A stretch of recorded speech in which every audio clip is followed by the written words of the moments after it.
Assalamualaikum warahmatullahi wabarakatuh. Selamat malam pendengar sekalian dimanapun kalian berada. Apa kabarnya nih? Saya harap kalian semua senantiasa dalam keadaan sehat dan selalu dalam lindungan Allah Subhanahu wa Ta'ala. Oh iya, tak lupa, saya mau ngucapin nih, Dirgahayu Republik Indonesia ke-76. Semoga Indonesia semakin tangguh dan semakin tumbuh.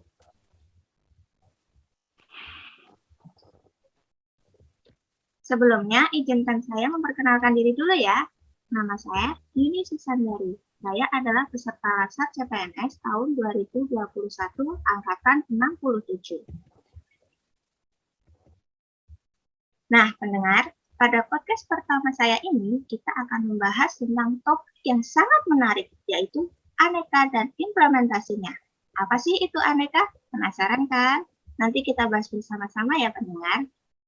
Nah, untuk membahas topik yang sangat menarik, kali ini saya nggak sendiri nih, karena saya akan ditemani oleh dua narasumber yang sangat spesial. Siapa aja mereka? Oke, yang pertama ada Ibu Guru Muda dari salah satu madrasah di Kabupaten Sleman. Beliau adalah Ibu Dwi Ari Wahyuni atau yang akrab dipanggil Bu Ari. Halo Bu Ari, apa kabarnya nih? Sehat? Halo Bu Yuni, Alhamdulillah sehat, Alhamdulillah baik. Bu Yuni gimana kabarnya? Alhamdulillah sehat. Ngomong-ngomong nih, kan Ibu guru masih kelihatan muda, mau dipanggil Ibu apa mau dipanggil Mbak? Dipanggil Ibu juga boleh, dipanggil Mbak juga boleh. Oke, Asal jadi jangan nanti, dipanggil sayang. aduh sayang. Oke, nanti kalau saya panggil Mbak nggak apa-apa nih ya? Iya, nggak apa-apa. Berarti saya panggil Mbak juga ya. Oke, siap. Nah, pendengar, untuk narasumber kita yang kedua nih, tidak kalah spesialnya loh. Nah, di sini ada Ibu, ini masih sangat muda loh. Jadi panggil Mbak aja ya langsung. Mbak Ulfa Nafajriati. Beliau ini adalah salah satu ASN yang bekerja di kantor pusat LPP TVRI. Halo Bu Ulfa, apa kabar? Halo Ibu Yuni, terima kasih sudah mengundang. Alhamdulillah kabarnya baik. Semoga Ibu Yuni dan keluarga juga selalu baik. Amin. Boleh dipanggil Mbak kan, Bu Ulfa? Iya, lebih baik dipanggil Mbak kayaknya ya. Oke, kita santai aja ya bincang-bincangnya kali ini. Oke. Siap. Nah, langsung aja nih kita mulai bincang-bincang tentang aneka. Nah, jadi sebagai seorang ASN, kita itu harus beraneka agar kita dapat menjadi ASN yang profesional dan berintegritas. Terus apa sih itu aneka? Nah, kalau teman-teman mungkin ada yang sudah tahu, ada yang belum. Nah, kalau aneka itu kan kependekan dari akuntabilitas, nasionalisme, etika publik, komitmen mutu, dan anti korupsi. Terus apa sih definisi dari aneka itu? Nah, mari kita cari tahu, mari kita tanya dengan narasumber-narasumber kita ini ya. Untuk yang pertama nih, definisi dari akuntabilitas, nasionalisme, etika publik, komitmen mutu, dan anti korupsi. Siapa dulu ya? Mungkin Mbak Ari ya. Mbak Ari mau menjelaskan tentang definisi akuntabilitas dulu. Ini kayak di kelas ya, lagi pelajaran gitu ya. Ya, kita kan masih begini juga memberikan pelajaran gitu loh Mbak Ari. Kan namanya juga Mbak Ari kan Bu Guru. Iya, baik Bu Guru, saya akan jawab dulu tentang akuntabilitas ya. Oke, akuntabilitas apa ya? Iya, jadi di sini menurut pengertian saya dan pemahamannya saya, akuntabilitas itu adalah kewajiban pertanggungjawaban kita. Berarti kalau saya sebagai guru, ASN guru, adalah tugas dan tanggung jawab saya sebagai guru.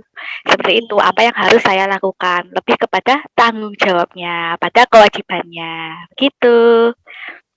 Kalau nasionalisme sendiri gimana Bu Ari? Nasionalisme ya, wah cocok sekali ya dengan bulan hari ini ya, bulan kemerdekaan. Nah, karena kita ini adalah ASN yang bekerja mengabdi untuk negara, maka kita harus mengedepankan nilai-nilai nasionalisme dalam kegiatan bekerja kita, begitu. Oke. Mengedepankan menjunjung rasa cinta tanah air Cinta seperti itu di dalam cinta tanah air. Juga Pancasila ya, Pancasila juga penting diterapkan dalam kehidupan kita selama bekerja juga diterapkan. Kalau untuk etika publiknya sendiri gimana tuh? Etika publik ya. Nah, berarti etika publik ini tidak jauh-jauh dari yang namanya standar atau norma nilai-nilai perilaku baik dan buruk, benar dan salah tindakan kita begitu. Jadi kebijakan kita, tanggung jawab kita, kewajiban kita, pekerjaan kita itu harus melihat norma-normanya. Jangan sampai apa yang kita kerjakan itu menyimpang dari norma-norma yang ada. Iya. Nah, selanjutnya nih ada komitmen mutu dan anti korupsi. Mungkin untuk Mbak Ulfa mungkin bisa menjelaskan tentang komitmen mutu dan anti korupsi? Menarik sekali ya apa yang dibicarakan yang Bu Ari tadi. Untuk yang selanjutnya yang komitmen mutu ini ya, dari Aneka, komitmen itu kan janji ya, janji kepada diri sendiri ataupun ke orang lain. Betul. Jadi apa yang harus kita kerjakan itu tuh ya harus sesuai sama janji kita. Kalau kita mau kerjakan yang baik, itu ya harus berarti harus yang baik yang dikeluarkan kepada orang lain. Kalau di pekerjaan saya itu biasanya outputnya adalah laporan, misal laporan keuangan. Itu berarti harus sesuai dengan apa ya, komitmen harus membuat laporan yang baik, yang bisa dimengerti banyak orang, yang bisa dimengerti oleh semua orang, begitu sepertinya kalau menurut saya. Ini bukan sesuai textbook ya, Bu? Iya. Ini berdasarkan apa ya?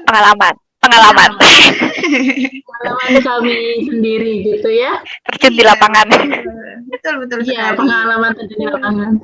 Nah, jadinya ketika kita mengeluarkan produk yang baik, itu komitmen kita untuk mengeluarkan produk yang baik itu bisa menghasilkan orang-orang yang paham gitu atas hasil kerja kita gitu. Itu menurut saya komitmen mutu seperti itu. Nah, kalau untuk Aneka anti korupsi kok Aneka.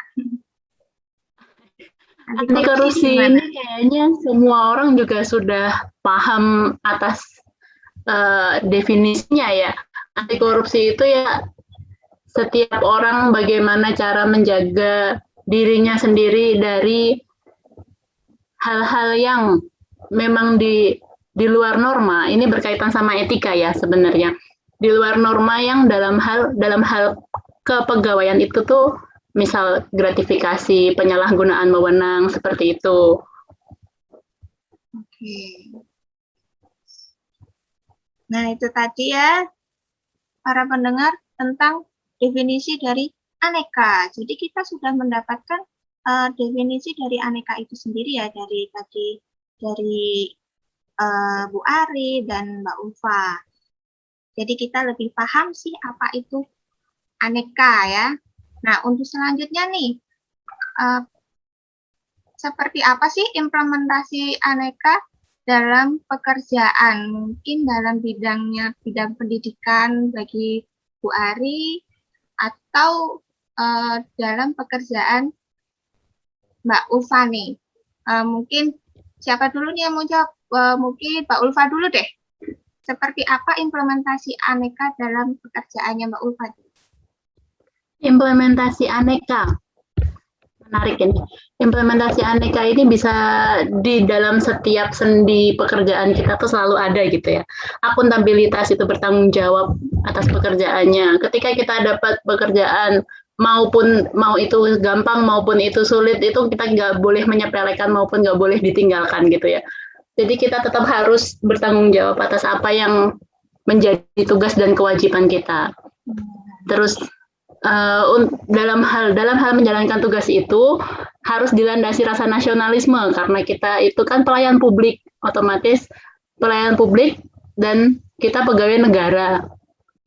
Pegawai negara itu ya setidaknya kita memang punya rasa nasionalisme untuk bisa mengerjakan tugas itu yang ya ini untuk negara kita, bukan untuk siapa-siapa gitu. Dan itu juga dilandasi dengan etika publik,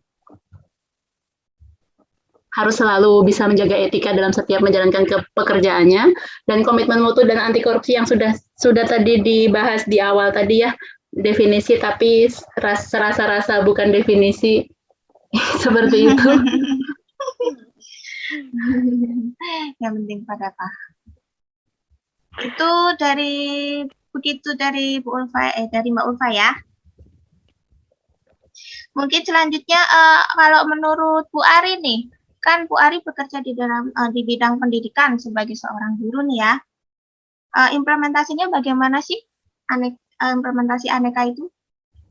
Menurut Nah, mungkin jawaban ya dari saya ya. Iya. Ya, mungkin implementasi saya akan sama seperti yang dilakukan sama Bu Yuni ya, karena kan kita sama-sama di bidang pendidikan nih, bener nggak? Ya, betul sekali. Ya, nah mungkin kita ada, iya sama, yang akuntabilitas sebagai guru ya. Jadi contohnya nih, kita langsung ke contoh aja ya, langsung ke contoh kenyataannya itu seperti apa. Berbicara tentang tanggung jawab ya, kita sebelum ngajar buat RPP. Nah, ngajarnya disesuaikan dengan RPP-nya itu. RPP itu kan ibaratnya peta, kita mau ngapain aja dulu sih. Pertama ngapain, kedua ngapain, ketiga ngapain, sampai akhir. Nah, kemudian kita menilai pekerjaan siswa. Nah, nilai pekerjaan siswa itu juga ada rambu-rambunya. Anak dikatakan nilainya bagus kalau seperti apa, kalau nilainya sedang seperti apa, tuntas KKM-nya berapa, itu kan ada rambu-rambunya juga. Dan kita juga harus transparasi kepada siswa, nak nilai kamu sekian, nggak mungkin kan siswa tanya, Bu nilaiku berapa, kita nggak ngasih tahu. Nah jadi kan kita harus bertanggung jawab. Juga ketika orang tua bertanya sama kita, loh Bu anak saya kok nilainya segini, kok belum ini, nah kita harus menjelaskan dan bertanggung jawab dengan nilai yang kita berikan kepada si siswa kayak gitu, ya nggak Bu Guru? Ya, betul. Nah, terus selanjutnya ini terkait dengan tadi ya pembelajaran, karena kita kan sebagai guru berarti kita mengajar siswa-siswa kita lah. Materi yang kita sampaikan kepada siswa kita selipkan nilai-nilai nasionalisme, keindonesiaan, dan juga nilai-nilai Pancasila. Nah, karena kita lahir di Indonesia, ini negara kita, maka kita harus menanamkan nilai-nilai itu kepada generasi selanjutnya ini. Nah, selain itu kita juga sebagai guru tidak boleh diskriminasi. Misalnya saat ini kan kita lagi masa yang namanya daring, sekolahnya serba daring. Nah, siswa yang lain punya HP nih, bisa buat mengerjakan tugas secara on time tepat waktu. Tapi ada siswa yang HP-nya gantian, atau ada siswa yang HP-nya harus tunggu orang tuanya pulang kerja. Nah, kita harus memberikan toleransi kepada siswa ini. Adil itu tidak harus sama, tidak harus disamaratakan bahwa mereka semua harus mengumpulkan tugas jam 12 misalnya, tapi harus memberikan toleransi pada anak-anak spesial ini yang memiliki kendala seperti itu. Jadi tidak boleh mendiskriminasi, termasuk kalau kita tatap muka langsung, belajar langsung, tidak melakukan diskriminasi ini bisa sangat luas. Bisa jadi kan kita ketemu langsung sama anak itu ada yang, mohon maaf, ada yang sukunya itu ternyata beda, bukan sukunya Jawa, atau mungkin ternyata di dalam kelas itu ada yang berkulit putih, ada yang berkulit gelap. Nah, itu kan kita tidak boleh membeda-bedakan. Mentang-mentang kamu kulit hitam, aku nggak mau ngajarin kamu. Nah, kita kan tidak boleh seperti itu, ya atau tidak. Nah, kemudian. Nah, ini juga berhubungan juga nih, berkaitan dengan etika publik ya. Jadi semua ini sangat berkaitan, satu pekerjaan itu bisa mengandung semua nilai-nilai itu. Nah, ketika ngajar ke siswa juga kita harus punya etika, karena kita guru. Kita harus nyontohin. Kalau misalnya ini contoh yang sangat-sangat sepele yaitu senyum, sapa, salam. Itu kan suatu kebudayaan dan nilai-nilai ya, nilai etika. Ya kita ngajarin, kalau kita ke siswa, kita ucapkan salam, assalamualaikum anak-anak, selamat pagi gitu. Kita memberikan contoh ke anak supaya kalau ketemu orang lain juga memberikan salam. Anak-anak kalau menghubungi Bapak Ibu guru, kalau WA, ucapkan salam dulu ya, kemudian perkenalkan diri. Nah, itu kan itu memberikan suatu didikan etika kepada Ya, mereka gitu, supaya bisa diterapkan kepada orang lain. Itu kan hal yang simpel, tapi kita juga harus bisa menyontohkan. Nah, kita juga harus membangun komunikasi yang baik, nggak cuma sama siswa ya, karena kita guru, hubungannya nggak cuma sama siswa, pasti juga sama orang tua. Nah, komunikasi ke anak, sama komunikasi ke orang tua pasti berbeda. Nah, gimana etika kita, gimana cara kita komunikasi itu harus bisa disesuaikan. Lalu komitmen mutu. Nah, ini di penerapannya otomatis kita evaluasi pembelajaran ya supaya hasilnya itu menjadi lebih baik lagi. Oh, kok nilainya anak ini kelas ini belum memenuhi target. Lalu bagaimana evaluasinya? Apakah yang kurang di medianya, materinya, atau saya yang kurang jelas menjelaskan kepada anak-anak? Dan di era yang pandemi ini benar-benar guru itu dituntut yang namanya berinovasi. Gimana caranya anak mau belajar? Ya, inovasi ini kan untuk mutu kan supaya nilai bukan nilai, skill-nya anak, kemampuan anak-anak itu bukannya anjlok karena kita tidak melakukan tatap muka. iya, Gitu. betul. Berarti kan kita harus ini kita nggak tatap muka ngajarin sekolah cuma via online, tapi gimana biar kualitas anak-anak itu nggak menurun, syukur-syukur bisa naik. Maka kita harus inovasi kayak gitu. Nah, untuk anti korupsi sendiri kalau penerapannya di dunia sekolah ya contohnya kita jadwal pelajaran jam 09.00 ya harus start 09.00 dimulai. Kalau selesainya jam 09.35 ya jangan selesai lebih cepat. Dan itu pun ini sama seperti di lembaga lain ya, ibaratnya ya kita datang sesuai jam kerja, pulangnya jangan pulang sebelum jam kerja kayak gitu. Lebih ke kayak jangan korupsi waktu, contohnya Iya, seperti itu betul, hal-hal jangan yang korupsi sederhana waktu. saja ya. Kecil sekali tapi sangat sederhana dan ngena kan kayak gitu. Iya, Oh itu kok udah pulang simple. gitu. Kayak anak-anak bu, ayo tinggal 10 menit lagi udahan aja lah. Itu kan sering kan kita ngalami murid kayak gitu, bu tinggal Iya, 5 menit iya. ayo pulang duluan aja. Nah kita harus Oh, banyak nangkat sekali. juga ke mereka. Itu bibit-bibit korupsi. Jadi ya kita belum waktunya pulang ya jangan dulu. Gitu. Nah itu Betul. mungkin sih implementasi kita Bapak Ibu guru di dunia pendidikan Iya. yang umumnya kayak gitu. Wah, menarik sekali ya jawaban dari narasumber kita ini ya. Oke. Kayaknya panjang banget deh. Tapi ini bagus loh untuk kita pahami bersama-sama. Penjelasannya runtut sekali, Bu Guru. Iya, betul kan Mbak Alfa? Benar sekali, Bu. Iya. Oke, lanjut yuk kita ke pertanyaan selanjutnya, yaitu apa aja sih kendala yang dihadapi selama memberikan pelayanan terhadap publik? Siapa dulu nih? Mungkin Mbak Ulfa dulu ya, soalnya Bu Ari habis berbicara panjang lebar mungkin butuh minum. Ya, tak minum dulu ya. Oh, boleh, silakan kita santai aja. Jadi ini sebenarnya nyambung sama yang pertanyaan yang sebelumnya ya. Apa implementasi dalam pekerjaan Anda itu kan dari dasarnya sendiri pekerjaan saya itu membuat laporan paling banyak itu membuat laporan keuangan dari lembaga kita sendiri. Apa saja kendala yang dihadapi selama memberikan pelayanan terhadap publik itu tuh sebenarnya kalau kita pelayanan ini internal ya, karena kalau misalnya keuangan itu mungkin memang iya dipublish ke masyarakat, tapi tidak untuk diketahui secara luas gitu kan. Jadinya pelayanan yang kita lakukan itu adalah internal ke direktorat kami sendiri. Nah, apa kendala yang dihadapi selama memberikan pelayanan tersebut? Yang kendala yang kita hadapi itu tidak semua orang punya nilai aneka yang meresap ke dalam dirinya gitu ya. Jadinya tidak semua orang punya pikiran yang sama gitu. Jadinya kemungkinan besar untuk kita berdebat, kita punya berbeda pandangan atas suatu hal itu sangat sering terjadi. Nah, itu cuma bagaimana cara kita untuk bisa mengatasi hal itu ya tergantung dari dirinya kita sendiri gitu. Kendalanya seperti itu. Kalau dari sisi pekerjaan yang saya lakukan. Iya, ya, terima kasih. Mungkin lebih ke masih kurang pemahaman tentang aneka gitu ya, Bi. Iya, benar. Tidak semua orang punya pemahaman yang sama, pun meskipun mereka sudah mendapatkan aneka yang sama, materi aneka yang sama, tapi setiap orang dalam menangkap suatu hal itu berbeda-beda. Beda-beda. Ya.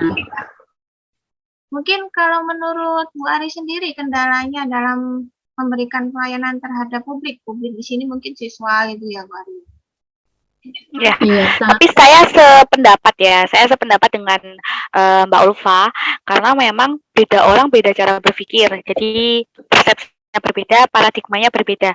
Meskipun kita pelayan publik, kita menghadapi siswa, kita menghadapi orang tua, kadang-kala kan kita berhadapan dengan lembaga lain, atau juga dengan atasan-atasan yang lain, seperti itu. Nah, juga dengan rekan-rekan kerja yang lain. Nah, ataupun organisasi-organisasi di dalam dunia pendidikan. Nah, terkait cara implementasi kemudian kendala yang ditemui itu lebih sering kepada kita perbedaan itu gitu. Kita berpikir A, orang lain berpikir B, C, D sampai Z. Akhirnya kan mungkin akan timbul suatu perdebatan seperti yang dikatakan oleh Mbak Lufa tadi, seperti itu. Nah, itu untuk biasanya yang kita sesama di dalam organisasi atau dengan lembaga lain seperti itu. Nah, kalau kendala yang kepada siswa atau kepada orang tua itu akhir-akhir ini sangat dirasakan ya, karena ini kan kita di masa pandemi. Jadi benar-benar kendala ini sangat kita rasakan untuk melayani kepada siswa itu supaya tanggung jawab kita tersampaikan. Terkadang kesulitan dalam media komunikasinya dan juga media penyampaian materi pembelajaran kita.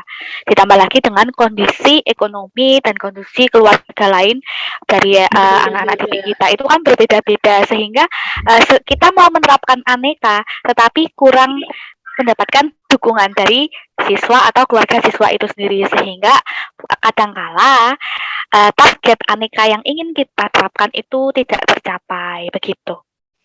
Kurang tepat situasinya ya. Mungkin situasinya tidak mendukung ya, dan kondisi ya. Apalagi di masa pandemi seperti ini. Semua serba terbatas. Betul. Tapi jika kita berikan pemahaman ya, itu Pak Bu tujuannya begini kayak kita kan tujuannya inovasi nih. Tadi di aneka kan ada yang komitmen mutu ya untuk kualitas. Nah, kita membuat yang namanya inovasi. Nah, pernah nih ada suatu kasus si orang tua tidak membolehkan anak membuat email. Padahal coba ingat-ingat, kita saat SMP diajarin bikin email kan? Iya. Nah, dan sekarang ini dari zaman SMP sampai sekarang ini udah berapa tahun coba? Sudah berapa tahun email itu berkembang dan semua hal serba pakai email. Semua hal serba pakai email. Jika orang tua tidak mendukung anak untuk memiliki email, maka mereka termasuk anak yang ketinggalan IT. Padahal itu sangat sederhana dan mudah, kayak gitu. Padahal itu sebuah inovasi. Kalau anak bisa bikin email, insya Allah mereka juga bisa memakai aplikasi-aplikasi yang lain, kayak gitu. Tapi kita juga paham bahwa mereka tuh ada khawatir kalau anak bikin email nanti main game online dan sebagainya. Nah, itu kan kita carikan solusi. Kayak yang tadi ya, kita punya pendapat A, orang lain punya pendapat B. Ada crash di situ. Nah, ketika terjadi crash itu kita lakukan komunikasi, itu nanti dimasuk ke transparansi dalam aneka ya. Nah, terjadilah transparansi, kita komunikasikan ada A dan B crash ini, kita carikan solusinya, jalan tengahnya. Kayak Mbak Ulfa ada bikin laporan pasti ada crash sana sini, tapi akhirnya laporannya jadi ditandatangani gitu kan. Iya, karena setiap orang juga pasti tujuannya itu hal yang baik, cuman dengan cara yang berbeda saja. Betul, gitu. Nah, selanjutnya nih, tadi kan sudah dibahas sedikit tentang etika ya, etika di dalam pekerjaan ya Mbak Mufa, kemudian dalam bidangnya Bu Ari ya. Nah, kalau berbicara tentang etika, menurut Bu Ari dan Mbak Ulfa nih, apakah etika itu penting? Penting nggak sih? Coba siapa dulu nih ya, Bu Ari dulu coba. Saya nih. Ya Bu Ari dulu deh, nggak apa-apa. Ya, berbicara etika itu penting atau tidak, ya saya sendiri sangat penting ya, amat sangat penting. Kenapa penting? Ya kita posisikan diri sebagai orang yang ketika ada orang lain yang tidak kurang etikanya kepada kita, kita rasanya gimana? Nggak nyaman, malu, marah, sedih, gitu kan? Atau kita posisikan karena kita lagi bahas aneka, kita bahas nasionalis aja. Kalau negara kita dijelekin sama negara lain, kita aja marah, gitu loh.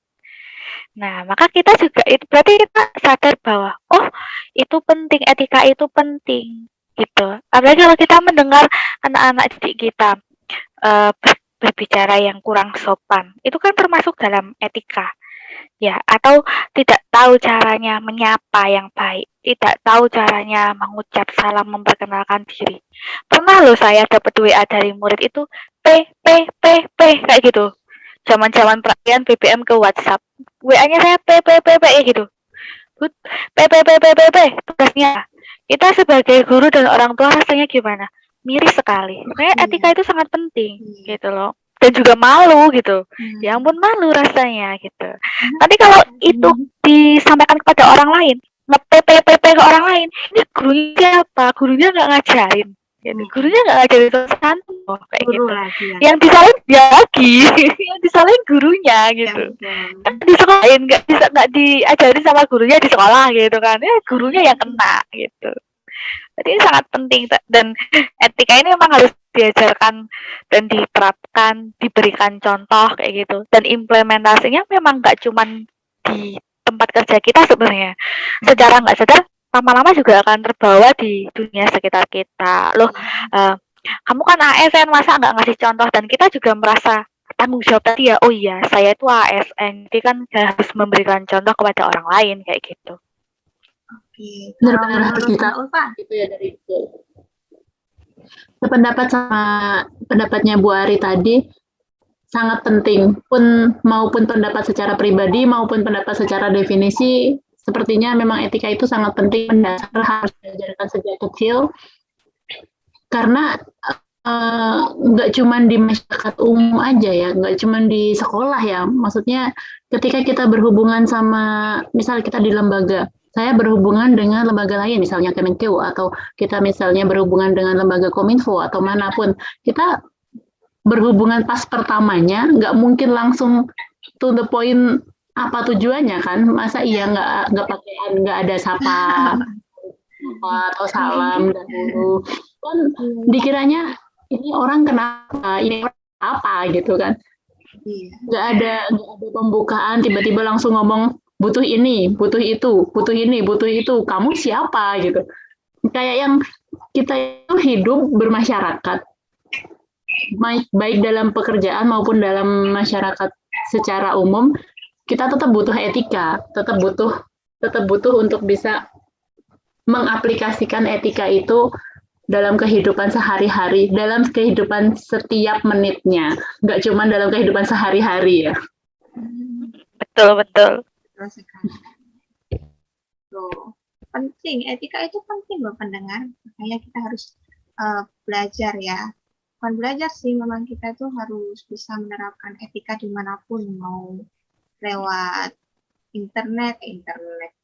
Kalau kita mau berbicara atau menghubungi seseorang lewat telepon atau lewat yang lainnya, kita harus memiliki etika yang baik. Ya gini, mungkin kadang-kadang kita merasa sebel gitu ya, maksudnya kok orang lain ada yang bisa seperti itu, tapi kan kadang kita juga pengen ngebalesnya kayak yang udah bales yang seadanya aja lah, atau bales yang agak besar lah gitu kan, tapi kan kita juga harus tahu sisi kita juga, masa iya kita sebagai manusia yang kita memahami etika, masa mau dibalas seperti itu gitu.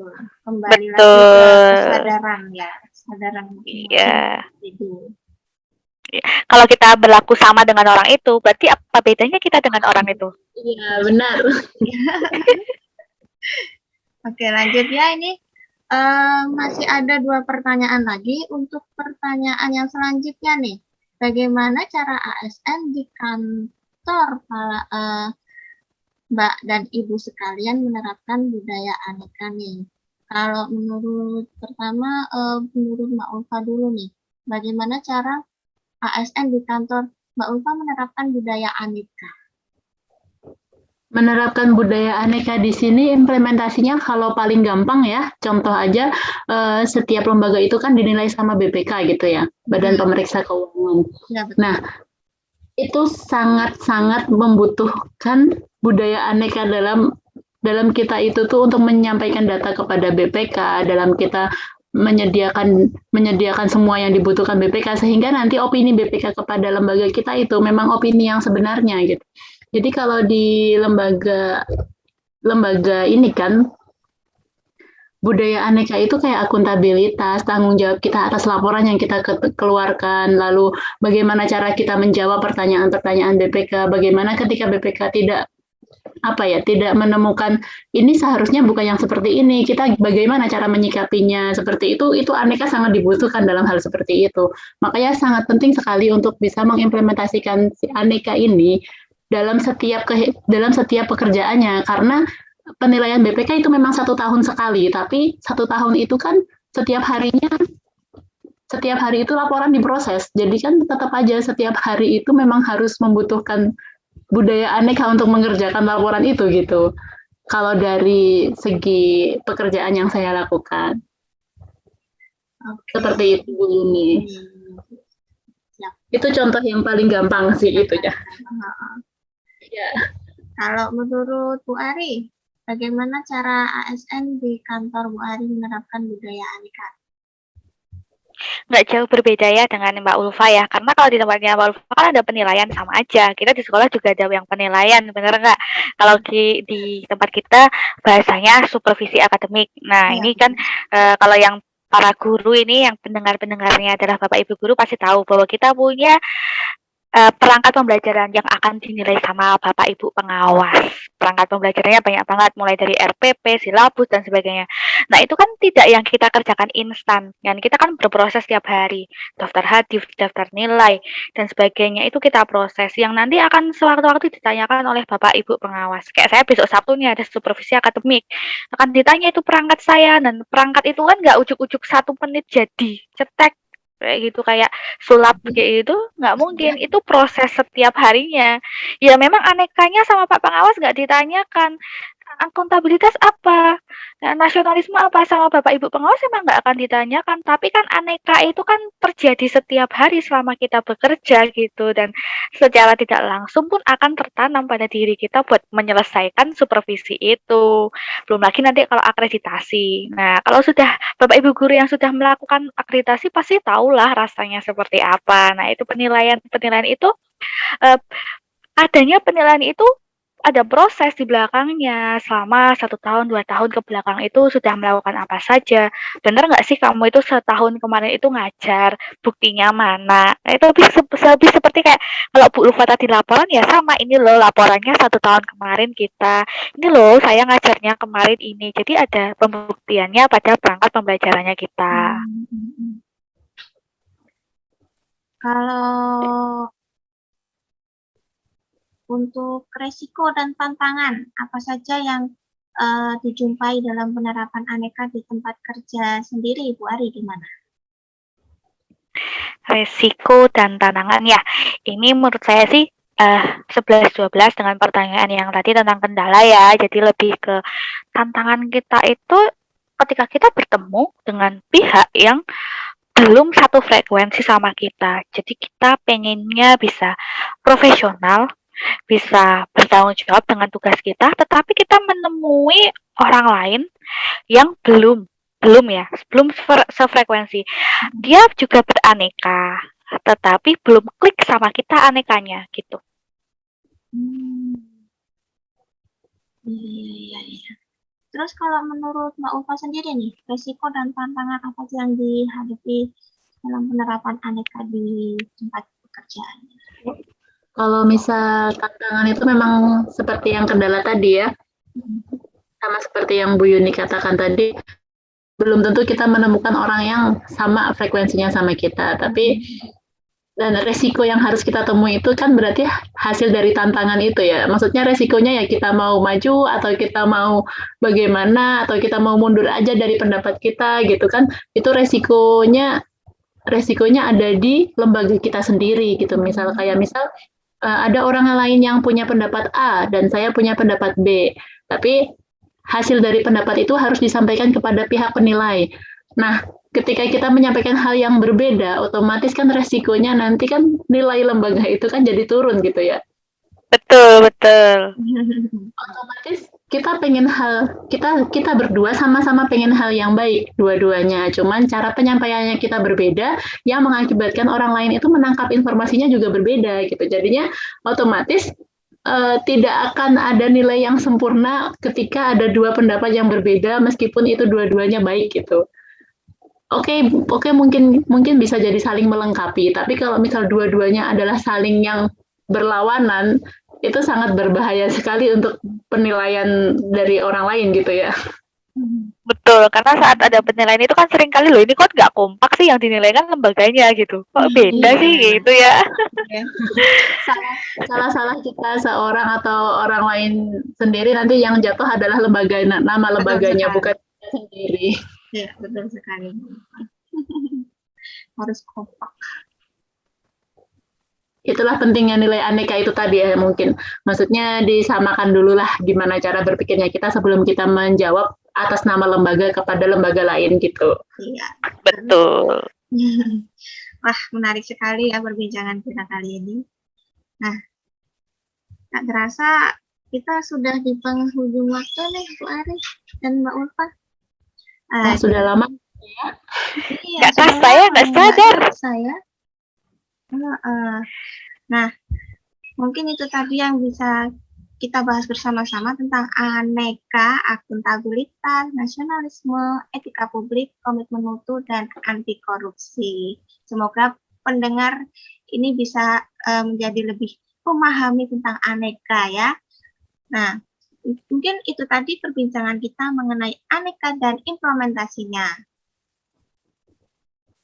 Oke, terima kasih ya kepada para narasumber yang hebat-hebat ini, kepada Bu Ari dan Mbak Ulfa yang sudah meluangkan waktu bersama saya membahas tuntas mengenai aneka di bidang pekerjaannya masing-masing ya. Sama-sama. Ini sudah memberi wadah bagi kami untuk bisa meluapkan pikiran kami. Sharing-sharing ya, ini sambil berbagi, sama-sama belajar. Betul. Ya, semoga Bu Ari dan Mbak Ulfa bisa mengemban amanah menjadi ASN yang profesional. Amin. Ya, sehat-sehat terus ya. Amin. Iya. Sehat-sehat terus, Bu Ulfa, Mbak Ari. Iya, Bu Yuni juga sekeluarga sehat-sehat selalu dan semoga menjadi ASN yang profesional dan menjalankan aneka dengan baik. Amin.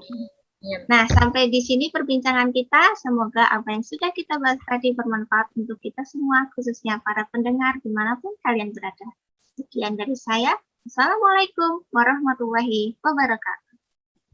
Waalaikumsalam warahmatullahi wabarakatuh. Assalamualaikum warahmatullahi wabarakatuh. Selamat malam pendengar sekalian, apa kabarnya?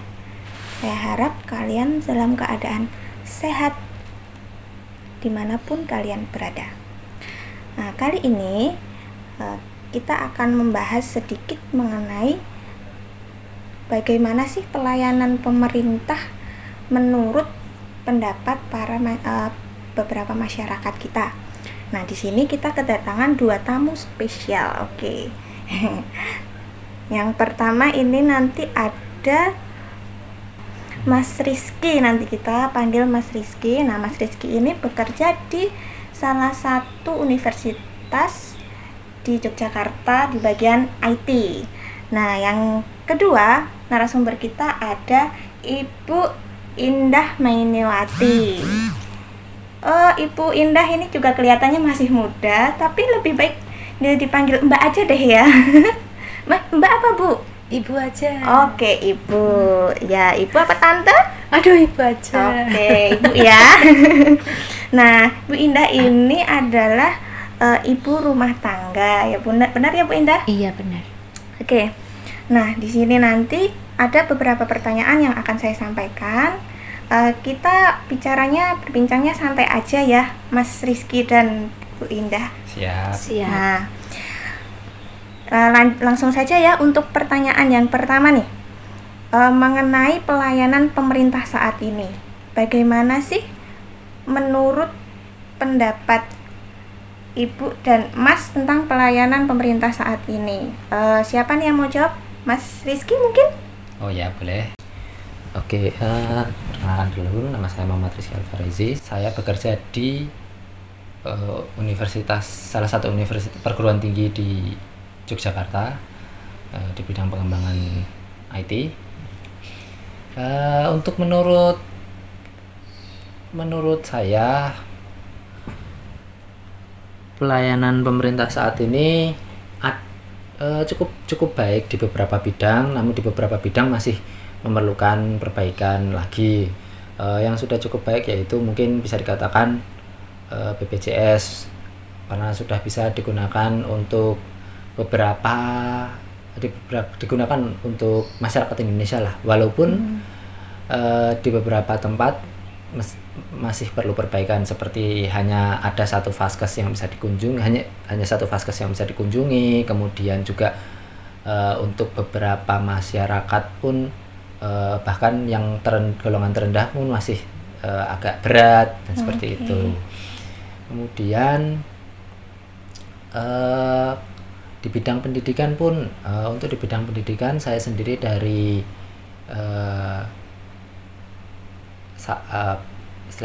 pegawai perguruan tinggi bisa mengatakan bahwa saat ini pun pemerintah juga ada beberapa beasiswa yang bisa dinikmati, seperti beasiswa dari bidik misi, kemudian ada juga beasiswa dari Kartu Indonesia Pintar, yang kemarin Kartu Indonesia Pintar itu sempat diluncurkan oleh Bapak Presiden Joko sendiri. Namun di beberapa di pendidikan pun masih ada yang bisa harus diperbaiki lagi gitu, seperti memberikan pendidikan ke daerah-daerah pelosok, karena saya melihat sendiri masih ada beberapa daerah-daerah yang sangat sulit untuk para pelajar Indonesia muda kita sulit untuk mendapatkan pendidikan seperti itu. Oke, itu tadi adalah pendapat dari Mas Rizky. Nah, kalau menurut Ibu Indah sendiri, bagaimana pelayanan pemerintah saat ini? Assalamualaikum warahmatullahi wabarakatuh. Perkenalkan, saya Ibu Indah Meniwati, yang mana saya sebagai ibu rumah tangga mempunyai putra 3 laki-laki semua. Kalau menurut saya perkembangannya dari anak-anak masih kecil sampai anak-anak sekarang sudah pada dewasa, bahkan ada yang sudah menikah dan bekerja, itu yang pasti banyak plus minusnya. Plusnya apa? Plusnya itu bahwa sekarang birokrasinya tidak terlalu panjang, baik itu terutama di bidang kesehatan. Itu birokrasinya bisa lebih cepat, apalagi ini pandemi sekarang ini, jadi semuanya bisa berjalan lebih cepat melalui online. Bahkan ada untuk kesehatannya itu melalui Halo Dokter dan lain-lainnya. Minusnya hanya karena dari pihak dokter maupun yang berkepentingan di bidang kesehatan dan pihak pasien tidak dapat berhadapan langsung, jadi diagnosanya tidak bisa lebih detail. Tetapi kalau di bidang pendidikan itu banyak sekali minusnya, karena anak-anak dalam pembelajaran harus online, terutama anak-anak yang masih tingkat di bawah SMP ke bawah. Itu karena tidak ada pertemuan antara guru dan murid-muridnya, sehingga pemahaman di bidang pembelajarannya bagi mereka sangat sulit. Tetapi kalau SMP ke atas mungkin masih bisa dipertimbangkan. Itu menurut pendapat saya. Oke, jadi kalau menurut Mas Rizky sama Bu Indah ya, jadi setiap pelayanan pemerintah itu ada positif dan negatifnya ya. Oke, lanjut untuk tentang kepuasan nih. Kalau menurut Mas Rizky sendiri, apakah Mas Rizky merasa puas dengan pelayanan publik yang diberikan oleh pemerintah saat ini? Dengan kondisi saat ini ya, kita katakan 2021 yang keadaan pandemi, kemudian mungkin dengan kita katakan dengan keadaan ekonomi negara kita juga gitu, bisa dikatakan cukup, karena kita sebagai negara ya, perekonomian Indonesia sendiri pada awalnya itu memang belum terlalu kuat kalau kita bandingkan dengan negara adidaya. Kemudian dan saya rasa pemerintah pun juga berusaha dengan sebaik mungkin untuk memberikan bantuan logistik, bantuan lainnya, dan berusaha untuk menggalakkan kegiatan vaksinasi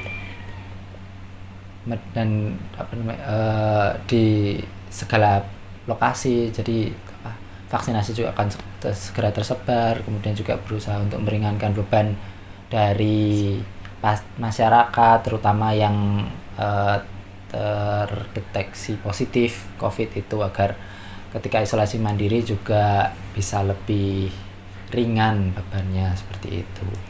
Iya. Ya memang kita sekarang sedang dalam masa pandemi ya Mas Rizky ya. Jadi memang harus betul-betul pemerintah itu betul-betul memperhatikan masyarakat. Untuk pertanyaan yang ketiga nih, ini sepertinya cocok sekali ditanyakan kepada Bu Indah ini. Kalau menurut Ibu Indah nih sebagai ibu rumah tangga, apakah ada hambatan selama Ibu menerima pelayanan publik dari pemerintah? Selama ini alhamdulillah semuanya lancar, baik itu pelayanan di puskesmas ataupun pelayanan di klinik ibu dan anak pada saat anak saya melahirkan cucu saya, itu semuanya berjalan dengan baik dan lancar, tidak ada masalah sih, alhamdulillah. Alhamdulillah, sudah cukup baik Ibu. Iya. Ya. Terakhir nih sebelum kita akhiri perbincangan kita ini, menurut Mas Rizky dan Bu Indah, apa sih harapan kedepannya dengan layanan publik yang ada gitu untuk pemerintah? Harapannya sih pemerintah supaya bisa seperti bagaimana gitu kan dengan layanan yang ada. Mungkin siapa dulu yang mau jawab ini? Bisa saya jawab dulu. Oke, Mas Rizky. Kalau menurut saya pelayanan harapan kedepannya mungkin bisa meningkatkan. Yang pertama adalah meningkatkan pelayanan yang sudah ada.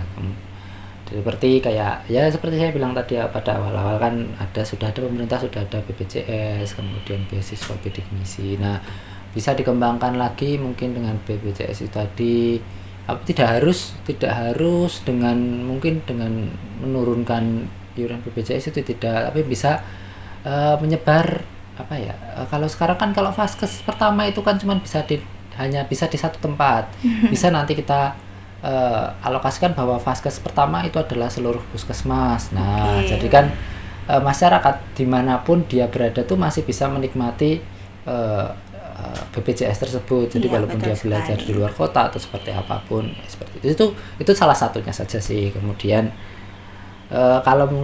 dan mungkin yang berikutnya adalah memberikan pelayanan yang belum tersedia, contohnya seperti kayak yang pertama mamai itu ya. Selanjutnya mungkin harapannya Bu Indah nih kedepannya bagaimana dengan layanan publik yang ada? Oh ya. Kalau hubungannya dengan ibu rumah tangga itu yang pasti pertama perekonomian.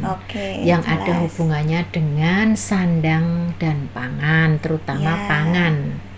Itu harapan saya yang mana prediksi ke depannya setelah pandemi pasti perekonomian kita menurun. Betul sekali. Nah, itu harapannya supaya harga-harga sembako itu bisa lebih diperhatikan lagi oleh pemerintah, supaya ibu-ibu rumah tangga ini nggak kesulitan muter duitnya, muter rezekinya sesuai asupan gizi yang harus diterima keluarganya. Yang kedua itu untuk pendidikan. Kalau pendidikan, harapan kedepannya supaya tidak ada peraturan-peraturan lagi yang membuat siswa maupun guru dan wali murid pusing 7 keliling. Jadi dibuat sedemikian rupa, yang penting anak-anak bisa paham pelajarannya, bisa sesuai dengan target pendidikan yang harus dicapai, dan semuanya berjalan dengan lancar.